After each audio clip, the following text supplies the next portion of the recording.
Hello, everyone. This is Ben Coyle coming to you from Utah. I'm actually in a hotel room, coming to you, bringing you RAB fixtures with occupancy sensors and motion sensors. Bob, please introduce yourself. I'm Bob Henderson. I'm in my home office in Raleigh, North Carolina. Great to see you again today. Thanks again for joining us for what should be a fun topic, because we have a guest presenter shortly. Hey everyone, Colleen McLaughlin. I am still in New Jersey. Just a reminder, if anyone has questions throughout the broadcast, please feel free to type them into the question box and we will get back to you at the end of the presentation. Excellent. So actually today, we're going to be doing something slightly different. Bob and I are not going to be your presenters. A gentleman is on the line. His name is Eric Marsh. He's having some issues with his camera, so he can't turn on his camera right now, but I'm going to have him introduce himself. Eric, who are you? My name is Eric Marsh. I've been with RAB almost 4 years now, and my history in the lighting industry has been, about 25 years more on the ESCO side. So I have both manufacturing experience plus a good deal of lighting ESCO installation turnkey projects. My focus has always been in the lighting industry, so I've done the design, installations, commissioning, and troubleshooting of lighting installations, but definitely focusing on occupancy sensors. Excellent. So what we have here is we have some takeaways. The takeaways that we have that we've come up with is the first one here is understanding the characteristics of an operation of a sensor will reduce rework and installation costs. Matching the mounting height to the correct sensor will improve user satisfaction and value. And the last one that we have here is selecting the correct sensor technology. That means the passive infrared, ultrasonic, or microwave occupancy sensor will save more energy. So with that, you are actually going to get Eric for the next 45 minutes or so. Let me turn myself off.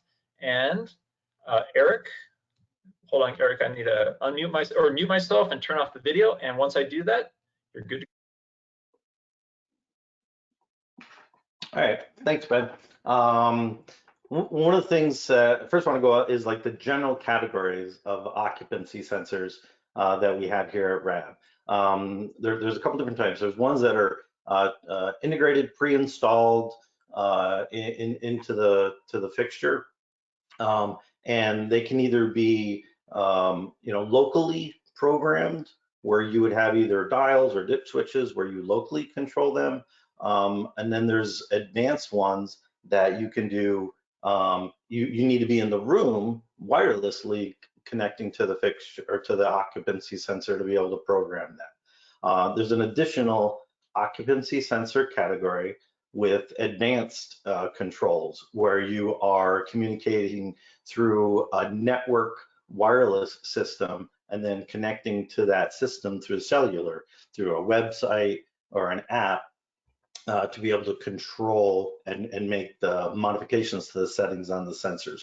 So those are your good, better, best occupancy sensor categories that we're going to go over in this presentation. The first one that we have, it's a small a passive infrared occupancy sensor. Here's an example of it mounted on the under cabinet lighting, the Nook. The features of this would be on-off control and with a variable time setting for that. So typically it's picking up in about a 6-foot range to be able to pick up its occupancy with a manual override switch that you can control it with that. It gives you on the screen now, it shows you the coverage pattern. This can go up to about 10 feet, 8 to 10, about 8 feet in distance. But typically, if you're doing under cabinet, you're really only going to be probably less than 6 feet, as you walk towards the sensor to be able to turn it on. And the time delays is shown here. 30 seconds maybe just as a test, but then you can vary up to 30 minutes for using the sensor, the OCS sensor for the Nook.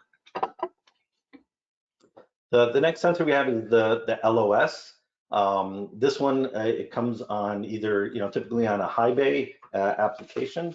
Just give me a second, I'll catch up. This one is, I'm trying to remember now. It's controlled. It comes in a couple different mounting configurations. One is all pre-installed, including the ones with the arms. They'll come pre-installed with an extension arm. The one on the left is directly mounted to the side of the fixture. That one's also going to be your most stable one. For example, if you want to use this in a gymnasium, you may not necessarily want to use an extension arm. You may want to use it as a direct side mount connection onto that.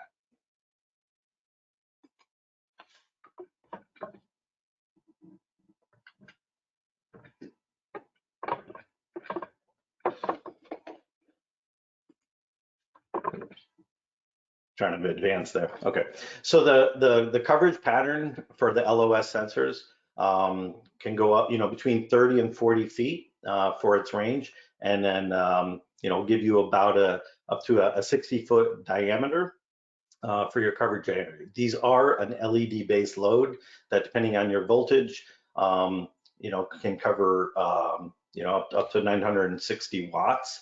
Note it is a 120 or 277 volt occupancy sensor. It won't do anything in between. For example, a 208 voltage. This particular sensor cannot modify that. So your additional local control or settings are on the sensor itself, and that's where you can adjust your sensitivity and your timeout.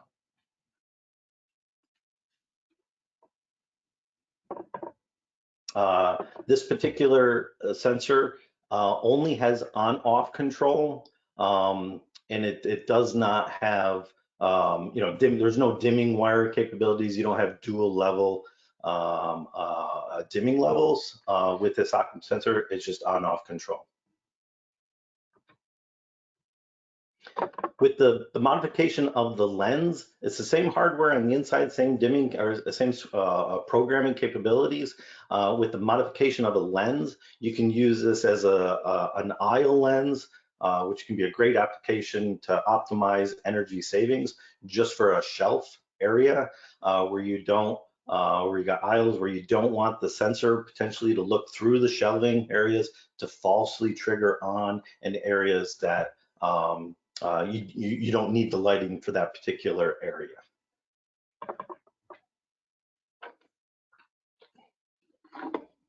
So the type of fixtures that come pre-installed with this type of sensor. I'm sorry, we're moving on to the next search, the PIR. The PIR is a similar occupancy sensor with the additional benefits of having both local control to be able to set its dimming or set its timeout and sensitivity levels. You also have the ability to remote, like from the ground, you can wirelessly connect to these occupancy sensors and make the additional changes from the ground. So say, for example, you initially start with a 15-minute sensor timeout, but later on you say, hey, we could be a little more aggressive in this area. Let's change it down to a 5-minute. With this occupancy sensor, the PIR, you can remotely modify that without having to get a lift and getting back up to the fixture to be able to make these changes. This sensor, this particular one you're seeing now, is a 360-degree range. Again, this same one has the same coverage pattern for up to a 60-foot diameter at a 40-foot mounting height. And we see the loads here. These will work on an LED load up to 120 watts, depending on the voltage. One of the things that if you did need to do, like right now, this is a 360-degree coverage range. If you could either apply the same aisle masking onto this, but another little tip is, like, say you put this is at the end of a row, or you don't necessarily want an aisle, but you only want a 50%. A little tip that I'll give you is whiteout. if you wanted only like a quarter of the sensing area not shown, you can just take a little piece of liquid whiteout and paint over that part of the lens to not see that area. Small little tip, some people use paper, like a stick paper, to cover the part of the lens, but whiteout is another option to be able to minimize false ons and maximize your energy savings.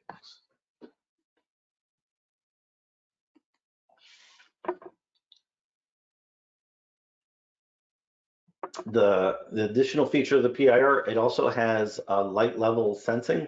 So if you have skylights in the area, or there's large windows that can provide ambient lighting or natural sun lighting that you wouldn't necessarily need your high bay lights on. This one has an adjustable light level sensor that you can adjust to say, okay, whenever I get lighting levels over 100-foot candles, I don't want my occupancy sensor to function. So this is both, again, a local a setting, and also something you could remote set from the ground. You could fine tune and adjust that as needed. This is a device. We actually use a watt stopper controller, a configuration tool to be able to do the remote configurations on this. I've used these a couple different times, and I believe there's also a store function. So if you have a number of these different occupancy sensors, you're not having to recreate all the programming at one time. You can set up a default configuration pattern and then just go from fixture or from sensor to sensor and upload those configurations. So you're maintaining consistency and also expediting your programming time to be able to set those up.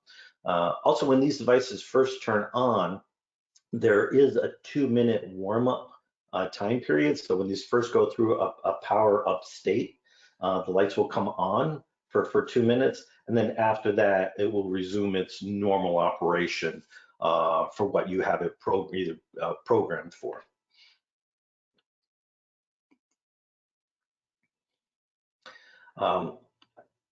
The other type of occupancy sensor is our WS, WS2, and WS4. These sensors are a smaller profile occupancy sensor that we use in, to put in a much larger variety of fixture types and styles. The number after the WS is really its coverage height. So you see a WS can get up to 8 feet. The WS2 will get you up to 20 feet, and obviously the WS4 is up to 40 feet. Pretty much the same components on the inside. It's really the lens that gives you the variety of heights and coverage pattern. These are all 360-degree patterns, and have the let's see, let me advance, give me a second. Have the same functionality as using the same watt stopper controller. The same unit will both program the PIR or the WS occupancy sensor categories.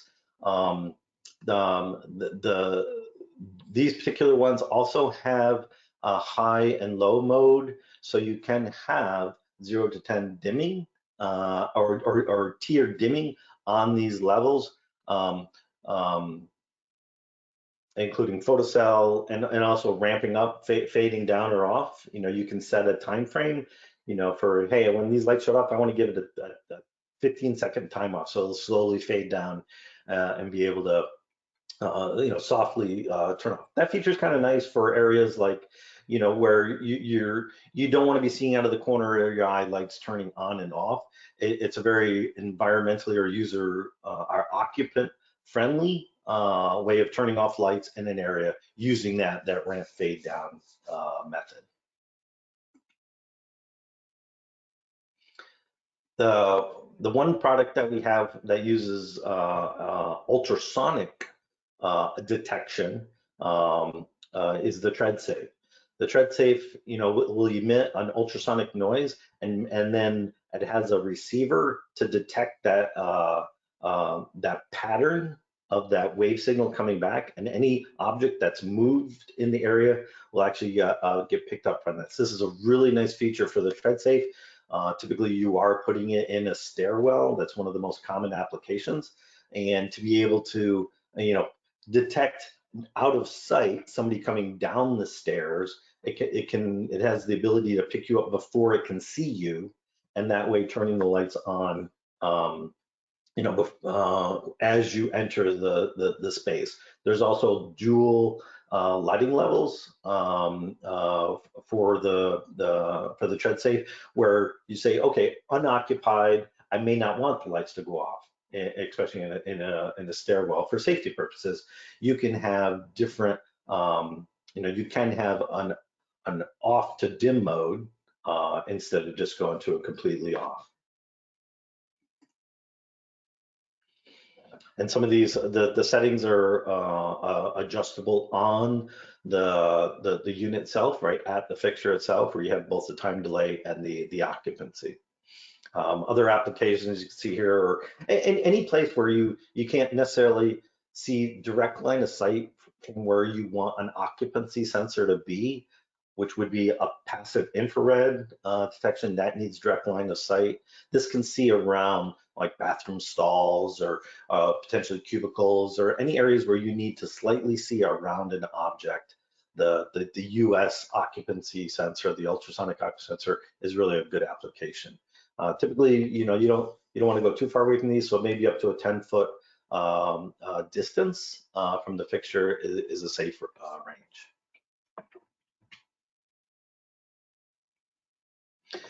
One of the other products that we have is called a microwave sensor, or another name for it is a high frequency occupancy sensor.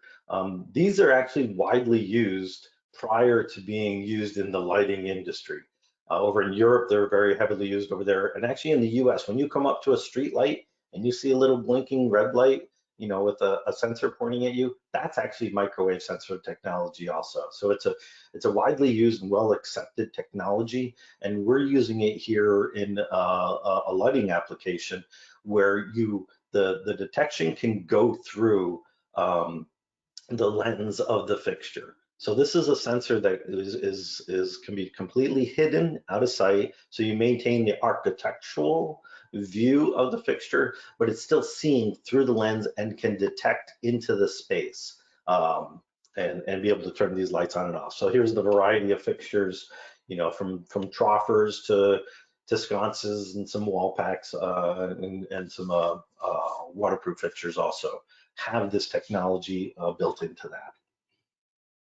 The adjustments on this can either be done through dip switches, so right at the sensor module, that's the control module, has you can adjust the timeout through dip switches and the sensitivity and so forth, or with a remote. The MVS REM is a remote control that you can set the settings through that also. So you have, again, two different options of being able to program these sensors for that.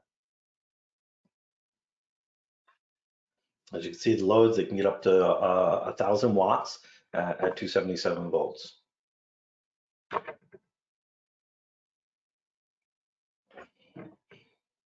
It does have 360-degree coverage range, so it can go up and down, but typically they're it's not going to go through thicker membranes, like a concrete wall, or there are certain materials that it can't get through. But you have to keep in mind, either with a thin wall or the occupancy sensor can detect through glass and its own membrane. So you have to keep that in mind when you're analyzing where you want to use this technology.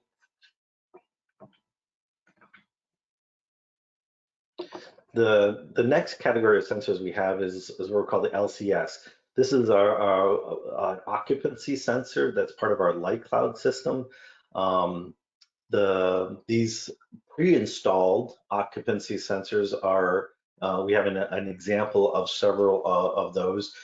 fixtures here. In addition to many of the other fixture styles, we can get this side mounted and pre-installed on those fixtures.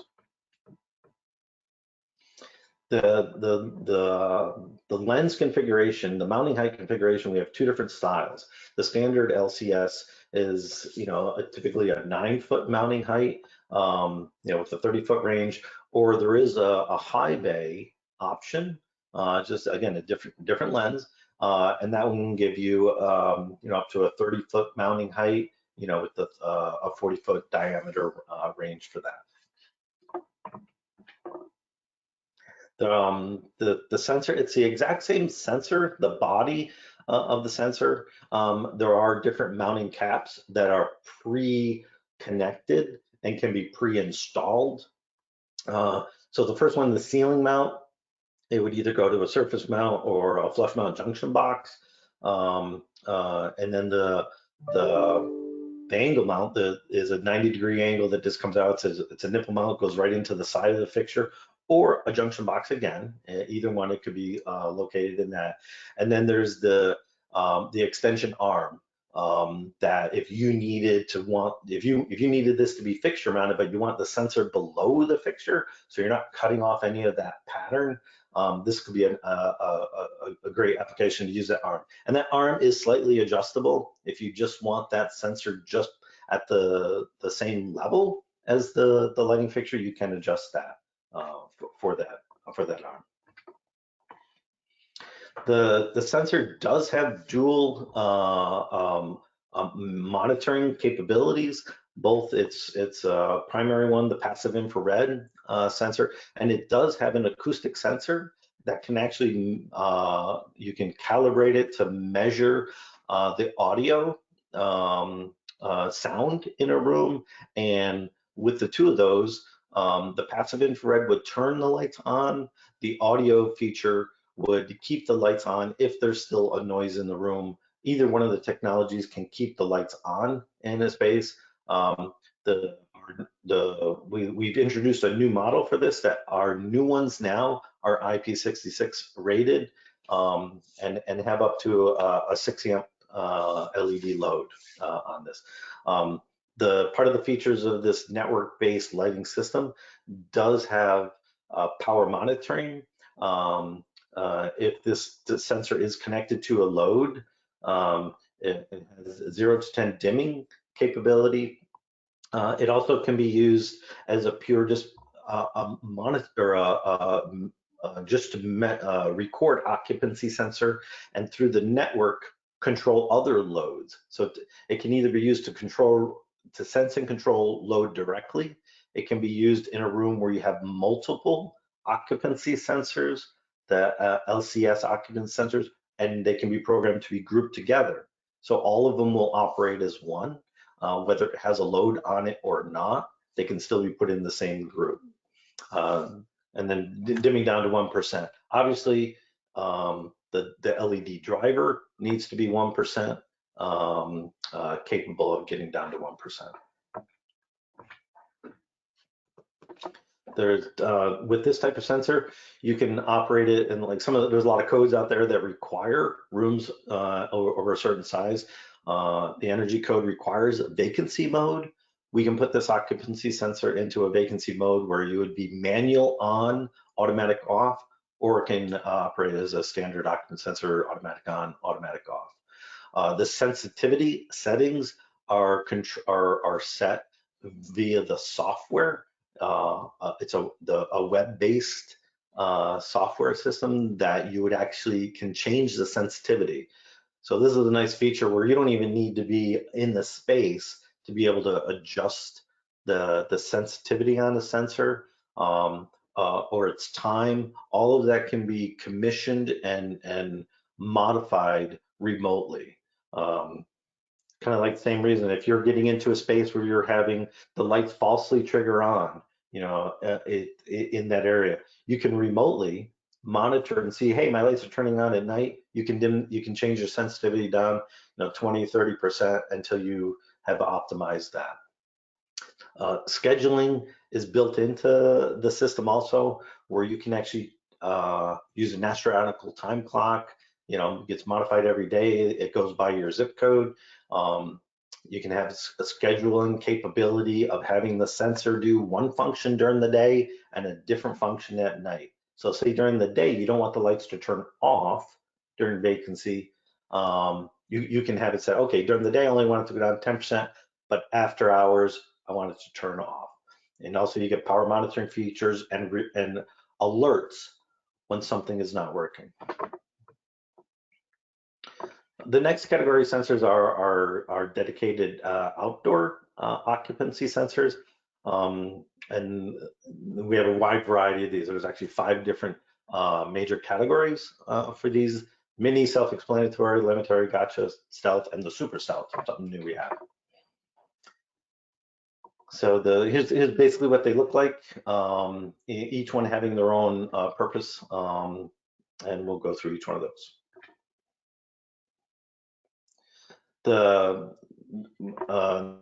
Here's a variety of fixture styles that we use the mini on. You can use it on the vandal-proof, some of the floodlights. You can have it on.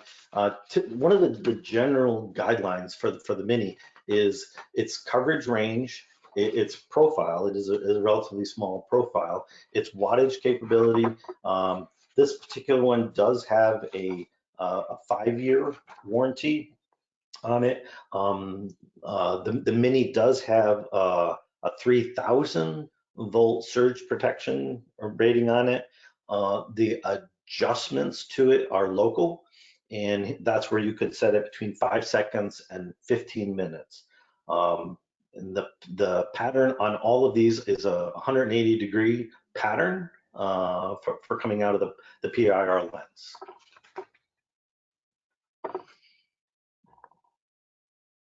So either wall or mounted.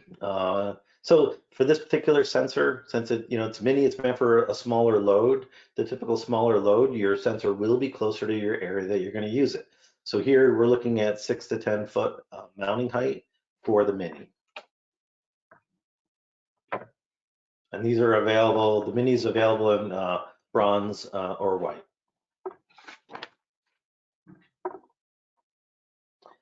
The stealth sensor, here's some examples of using a stealth sensor with some LED loads.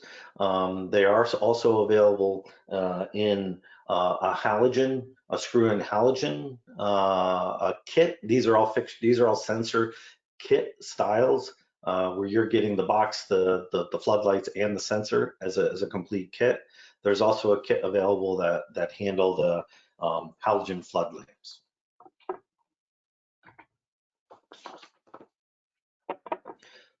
With the stealth, you're getting a little bit higher coverage pattern, so you can get up to 12 feet for the mounting height for this. For a V-shaped lens, you got 110 degrees coverage on that. This particular one here, the Stealth 12 LV, is actually a low voltage rated sensor. It's a 12 volt sensor, either AC or DC sensor. This one only comes in bronze. And its adjustment is done with the pot, which would have both a sunlight sensitivity. So, if you want this to operate 24 hours a day, maybe it's under a canopy where the sunlight doesn't come in there as much, and you want this sensor to work, all day long, you can adjust that. Or if you wanted to do closer to sunrise, sunset, there's a pot to adjust that. And then the time, you adjust the time also, time and sensitivity. The Stealth has an upgraded surge protector. This one goes up to 600 volts, and also the other upgrade for the Stealth is a 10-year warranty.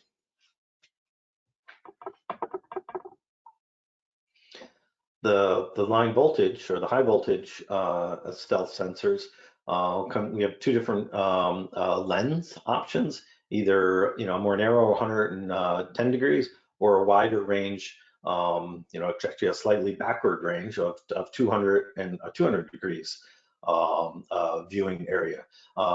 Right now, this particular model is not rated by UL for LED load. However, this is soon to be, we're in the process of getting it rated for a 960 watt at 120 volts for an LED load. And again, this one comes in white and bronze.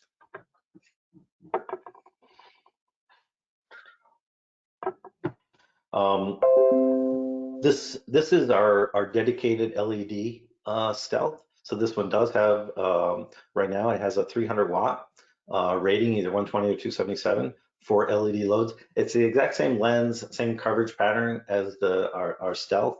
In addition, this model also has a 240 volt option if that's needed. And this one comes in white and bronze also. All these obviously are IP66. These are all outdoor rated for the sensors. The Super Stealth has actually, I think this one's really cool, to tell you the truth. It has two lenses. It has two coverage patterns, both a forward view, 180 degree forward view. In addition, there's a down occupancy sensor, an additional lens that has a 360 degree coverage pattern. So there's places for this that maybe you need to detect out in a parking lot, but there's also a building exit right underneath the sensor where you want to detect that area also. So kind of a cool idea. Available in bronze and white, and the same voltage ratings. The next model that we have is the Gotcha Plus. So the Gotcha Plus is an LED rated sensor. This one also has a 600 volt surge protection rating. Comes in bronze and white, IP66. The one thing to point out on this is this particular sensor is not rated for HID fixtures. So but it does handle electronic loads, LEDs of up to 1350 watts. The next category is the Luminator. Comes in bronze and white. This one, it's an add-on sensor. It's a nipple mount connection. There is not an LED load for this, so this is more typical of your halogen lamps or an incandescent load. Up to a 10 foot mounting height. This is the variety, this is a look of a cross section of the different models that we have as kits that handle a screw-in halogen or incandescent load directly. These are the Luminator, the Gotcha, the Stealth, and like the Stealth 110, it's up to 360. Those are its coverage patterns, its viewing angles. So there's a cross section of the different types. For example, the LU 300. That's the kit. The sensor that it's using is the LS 300.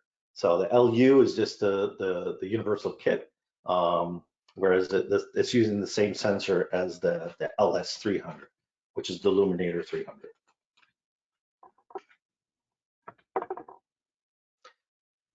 So the top three takeaways. Bob, you want to take it? Yes, I sure will. So thank you, Greg. A good overview there of that presentation. We have a lot of variety, as you can see, to be able to choose from.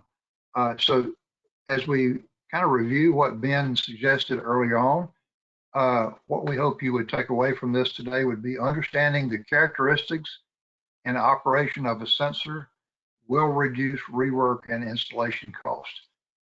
So that's important, getting the right one and knowing the characteristics, all the different angles that Eric mentioned, and being able to apply that properly. Number two is matching the mounting height to the correct sensor will improve user satisfaction. Remember one of the sensors was 8 feet, one was 20 feet, and one was 40 feet. That was the watch stopper version. So if you use the wrong one, then it's not going to get the right coverage. And then the last one is selecting the correct sensor technology. So PIR, passive infrared, requires direct line of sight, movement of body heat. That's what that is. Ultrasonic is you don't have direct line of sight. So what do I do? This is for an enclosed area. And so it's not for outdoors. It's not for higher mounting heights. And then the last one is our microwave sensors. Will save more energy. So the idea would be to apply those properly and use the right one, get it right the first time to apply those sensors will save energy, save time, and maximize your effectiveness of your control. So with this, you know that we have 5 people across the country that are ready to help you with any of your sensor needs. Scott Teague is over in the regionals. He's regional sales manager over in the West. Matt Teets is the Midwest. Frank Gaudio goes from Kentucky up to Maine. Adam it goes in the areas, a lot of the metropolitan areas over on the east side. And Terry is the southeast all the way over to Texas. So with that, we'd like to thank you for participating. I'd like to invite Ben and Carl back on.